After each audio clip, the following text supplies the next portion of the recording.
बिस्मिल्लाहिर्रहमानिर्रहीम। तुरशादा ख़ानदान में एक बहुत ही इंपॉर्टेंट बीमारी है लीफ़ माइनर की। लीफ़ माइनर जो है उसके आइडेंटिफ़िकेशन के लिए अगर आप देखें, ये पत्ता है। अच्छा, इसकी जो मेन नस है उसके करीब आप देखेंगे तो आपको ये पत्ता सफ़ेद सा कुछ नज़र आ रहा है, कुछ मुड़ा सा भी नज़र आ रहा है। इसमें जो इसका परवाना है वो क्या करता है कि पत्ते को अंडे दे जाता है और वो इसके अंदर का जो ग्रीन मादा है उसको खाना शुरू कर देता है और आपको कुछ इस तरह की कंडीशन पत्ते की नज़र आती है।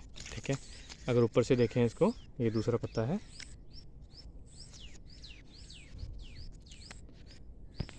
और ये मोस्टली तुशादा ख़ानदान के तमाम वैरायटीज़ जो हैं उनके अंदर ये प्रॉब्लम पाया जाता है।